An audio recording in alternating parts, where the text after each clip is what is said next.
Ji, next topic is adaptation radiation, adaptive radiation. ठीक है, adaptive radiation क्या है, अनुकूली विकिरण क्या है ना। अनुकूली विकिरण यहाँ देखा लिखा हुआ है, अनुकूली विकिरण क्या है ना। इसमें से एक बात यह है कि हम लोग अभी जब पढ़ रहे थे, ये पूरा जैव विकास के प्रमाण को प्रमाणित करता है। जैव विकास के प्रमाण में हम लोग पढ़ रहे थे, बहुत सारे प्रमाण थे, 6-7 प्रमाण हो गए थे, है ना। जीवाश्म अभिलेखों का प्रमाण हो गया था, है ना। तो उसी तरह ये अगला है जैव भूगोल से प्रमाण, है ना। जैव भूगोल से प्रमाण और 8वां रहेगा आणविक प्रमाण। उसके बाद आएगा अनुकूली विकिरण, लेकिन अनुकूली विकिरण ज़्यादा इंपॉर्टेंट है, इसको पहले मैं बता रहा हूँ, उसके बाद आगे इसको बताएंगे। तो अनुकूली विकिरण क्या है, तो एक स्थान विशेष, ठीक है, एक स्थान विशेष भूभौगोलिक जियोग्राफिकल भाग में, मतलब भूभौगोलिक भाग में, सीधी बात, एक विशेष लिख सकते हैं। तो एक स्थान विशेष, एक विशेष स्थान बोलते हैं, लेकिन अधिकतर स्थान विशेष बोलते हैं, ये ज़्यादा बेटर रहता है। एक विशेष स्थान न बोलकर इसको एक स्थान विशेष भूभौगोलिक भाग में, एक स्थान विशेष भूभौगोलिक भाग में विभिन्न जातियों की विकास क्रिया, विभिन्न जातियों की विकास क्रिया एक स्थान से आरंभ होकर अन्य भौगोलिक भागों तक फैल जाने को, मतलब क्या होता है कि मान लो जाए एक जाति है ना, मान एक पक्षी की जाति है, किसकी जाति है, एक पक्षी की जाति है, और उस जाति का जो विकास की क्रिया है वो एक स्थान से फैल कर आरंभ होकर अन्य भौगोलिक क्षेत्र तक फैल जाती है, तो यह प्रक्रिया अनुकूली विकिरण कहलाती है ना। मतलब एक स्थान विशेष भूभौगोलिक भाग में, या एक भूभौगोलिक भाग में विभिन्न जातियों की विकास की क्रिया, कोई भी जाति है ना, विभिन्न जातियों की विकास की क्रिया एक स्थान से आरंभ होकर अन्य भौगोलिक भागों तक फैल जाने की प्रक्रिया को अनुकूली विकिरण कहते हैं, या फैल जाने को ही अनुकूली विकिरण कहते हैं। तो एक स्थान विशेष भौगोलिक भाग में विभिन्न जातियों की विकास क्रिया एक स्थल से दूसरे स्थल या एक स्थल से आरंभ होकर अन्य भौगोलिक भागों तक फैल जाने को ही अनुकूली विकिरण कहते हैं। अब देखिए कि एक जाति का विकास होना, मतलब मान जाए पक्षी है और पक्षी से फिर नया पक्षी बन रहा है, तो इसको हम लोग विकास नहीं बोलेंगे।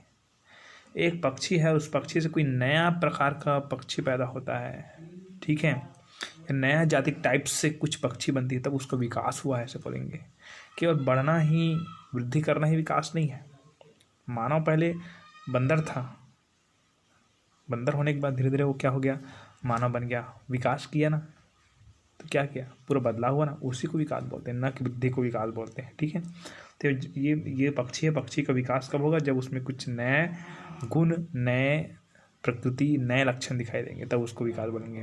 और ये सब किसके कारण हो रही है, अनुकूली विकिरण के कारण हो रही है, अनुकूली विकिरण के कारण। ठीक है, इसके लिए इसको उदाहरण के लिए मैं एकदम सिंपल एक कहानी सुनाता हूँ, है ना। इसमें राजा रानी वाला बात नहीं होगी भाई, आप ये सोच रहे होंगे कि राजा रानी वाला बताएंगे करके। तो यहाँ कहानी में क्या होगा कि प्रकृति में क्या हुआ था, एक पक्षी का नाम दे रहा हूँ, अमेरिका के फिंच, ठीक है, फिंच, अमेरिका के जो फिंच है ना, तो अमेरिका का फिंच पक्षी ऐसा था, मान लीजिए एक पक्षी ऐसा था फिंच, जो कि एक समूह में था, है ना। इसको लिखना मत आप लोग, एकदम कहानी से सुनो कि अमेरिका में फिंच का एक समूह था, है ना, और उनकी संख्या में वृद्धि होने लगी, और वो फिंच है वो अलग अलग द्वीप में, ठीक है, अलग अलग द्वीप है ना जी, अलग अलग महाद्वीप में फैल गए। देखिए समझना बात को, फिंच है वो अलग अलग महाद्वीप में क्या हो गए, फैल गए।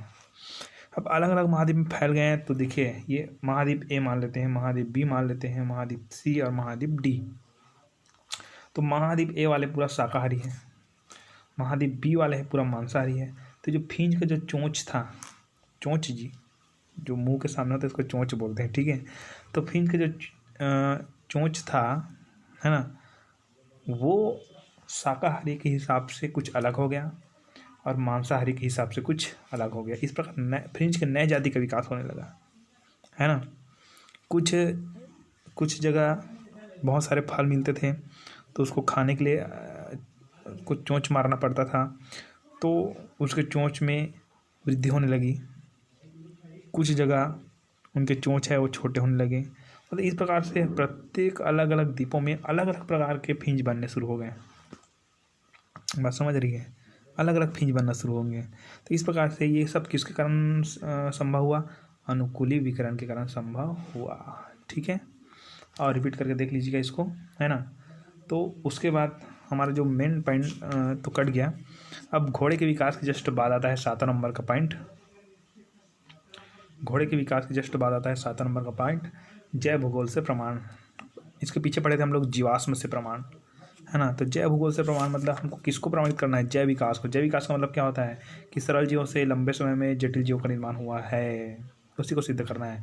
कि जीवों के भौगोलिक वितरण स्थिति का अध्ययन भी जैव विकास को प्रमाणित करता है। मतलब जीवों के जो भौगोलिक वितरण है, भूगोल से संबंधित है ना, भौगोलिक वितरण है, उसका अध्ययन भी करेंगे, वो जैव विकास को क्या करता है, प्रमाणित करता है, ठीक है। जीवों के वितरण की स्थिति को देखें तो यह तथ्य प्राप्त होता है कि अलग अलग प्रदेशों में एक ही प्रकार अर्थात समान लक्षण वाले जीव है। जैसे कि एक प्रदेश से दूसरे प्रदेश से तीसरे प्रदेश से, इसमें भी जो जीव है वो उसमें भी जीव है, इसमें भी जीव है, और तीनों में जो जीव है उनका जो लक्षण है वो समान दिखाई देते हैं। क्यों, अब क्यों दिखाई देते हैं आगे पढ़ते हैं, ठीक है। तो यहाँ पर क्लियर हो गया कि लक्षण एक ही प्रकार के अर्थात समान लक्षण वाले होते हैं, जबकि समान जलवायु वाले विभिन्न क्षेत्रों में अलग अलग प्रकार के जीव पाए जाते हैं, है ना। अब क्या बोला जा रहा है कि जबकि समान जलवायु वाले विविध क्षेत्रों में अलग अलग प्रकार के जीव पाए जाते हैं, अलग अलग प्रदेश है उसमें सेम जीव पाए जाते हैं, बोला जा रहा है अलग अलग प्रदेश में सेम जीव पाए जाते हैं। लेकिन ये तो बात है कि जहाँ जलवायु अलग अलग है वहाँ विविध क्षेत्र है, वहाँ पर विविध प्रकार के जीव पाए जाएंगे, ठीक है। ऐसी स्थिति को कैसे बताया गया है, देखिए शेर और हाथी केवल भारत एवं अफ्रीका में ही पाए जाते हैं। शेर और हाथी कहाँ है, भारत और अफ्रीका में ही पाए जाते हैं। विश्व में केवल ऑस्ट्रेलिया में आदि स्तनधारी अंडे देने वाले प्लेटिपस तथा बच्चेदानी वाले कंगारू पाए जाते हैं, ठीक है। और जेब्रा, जिराफ, दड़ाई घोड़ा केवल अफ्रीका में पाए जाते हैं, है ना। ये क्या बता रहा है आपको, समझना है आपको, है ना।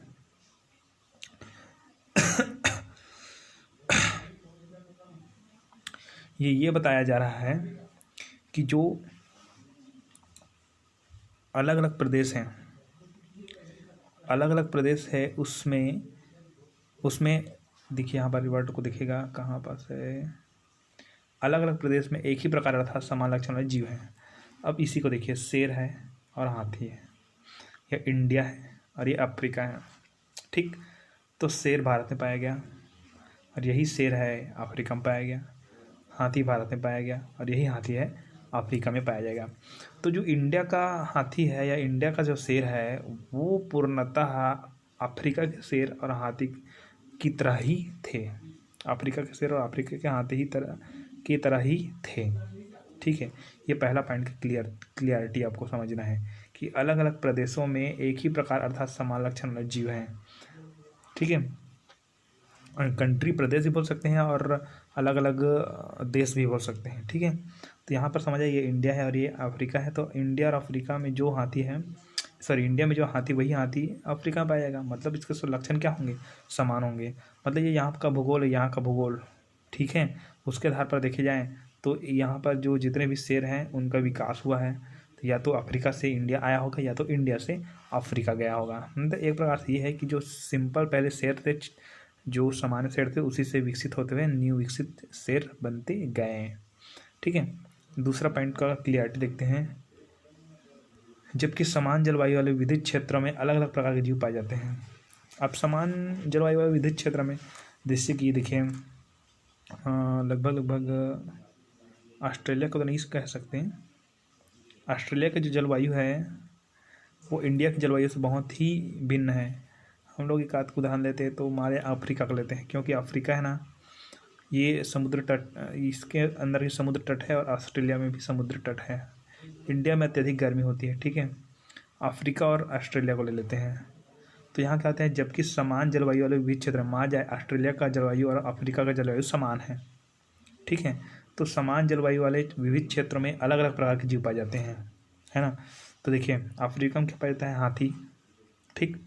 ऑस्ट्रेलिया में क्या पाया जाता है, स्तनधारी अंडे देने वाले प्लेटिपस। तो ये प्लेटिपस है वो अफ्रीका में नहीं पाया जाएगा, और ये जो हाथी है वो ऑस्ट्रेलिया में नहीं पाया जाएगा। मतलब समान जलवायु वाले विविध क्षेत्रों में भी अलग अलग प्रकार के जीव पाए जाते हैं, ऐसा बताया जा रहा है, ठीक है। दो ही उदाहरण लिखना, ज़्यादा मत लिखना। जय भूल से प्रमाण, ये ज़्यादा इंपॉर्टेंट नहीं है, क्वेश्चन भी इम्पोर्टेंट नहीं है, इंपॉर्टेंट हमारा अनुकूलीकरण है। 8वां देखते हैं, आणविक प्रमाण। आणविक मतलब आणविक संरचना के आधार पर प्रमाणित करते हैं, किसको प्रमाणित करते हैं, जैव विकास को। तो जैव रासायनिक अध्ययन से स्पष्ट है कि जैविक अणु जैसे प्रोटीन, कार्बोहाइड्रेट, वसा, जिनसे जीव द्रव्य का निर्माण होता है। जीव द्रव्य मतलब प्रोटोप्लाज्मा जी, जो कोशिका है उसका कोशिका द्रव्य होते हैं ना। तो केंद्रक को छोड़कर बाकी सबको बोलेंगे तो कोशिका द्रव्य है, और केंद्रक जुड़ जाएगा तो जीव द्रव्य कहलाता है ना। तो जीव द्रव्य का निर्माण होता है। जैव रासायनिक अध्ययन से स्पष्ट है कि जैविक अणु, प्रोटीन, कार्बोहाइड्रेट, वसा, जिनसे जीव द्रव्य का निर्माण होता है, एंजाइम तथा आनुवांशिक पदार्थ का निर्माण करने वाले न्यूक्लिक अम्ल की संरचना सभी जीवों में समान होती है। मतलब मान जाइए एक जीव है, ये दूसरा जीव है, तो एक जीव में जितने भी जीव द्रव्य पाए जाएंगे, जितने भी कोशिका पाए जाएंगे, उसमें जो जीव द्रव्य होती है, उस जीव द्रव्य में जितने भी जैविक अणु हैं, जैसे कि प्रोटीन्स है, कार्बोहाइड्रेट है, वसा है, ये सब हैं। एक मान लीजिए जीव है, दूसरा जीव है, तो इस जीव के जीव द्रव्य में पाए जाने वाले जितने भी प्रोटीन्स है, कार्बोहाइड्रेट है, वसा है, वो दूसरे जीव के पाए जाने वाले वसा है, कार्बोहाइड्रेट है, प्रोटीन्स है, इसके तरह ही रहेगा। इससे ये सिद्ध होता है कि इस जीव का निर्माण इससे हुआ, या तो इस जीव का निर्माण इससे हुआ है। बात समझ रही, मतलब सरल जीव से जटिल जीव का क्या हुआ है, निर्माण हुआ है। तो इसी को बताया जा रहा है कि जैव रासायनिक अध्ययन से स्पष्ट है कि जैविक अणु जैसे प्रोटीन, कार्बोहाइड्रेट, वसा, जिनसे जीव का निर्माण होता है, जीव द्रव्य का निर्माण होता है, एंजाइम तथा आनुवांशिक पदार्थ का निर्माण करने वाले न्यूक्लिक अम्ल की संरचना सभी जीव में समान रूप से होते हैं और समान करते हैं। इससे सिद्ध होता है कि जीवों के विकास जैव विकास के फलस्वरूप ही हुई है। ये 3 पॉइंट क्लियर करिए, एकदम छोटी छोटी पॉइंट है।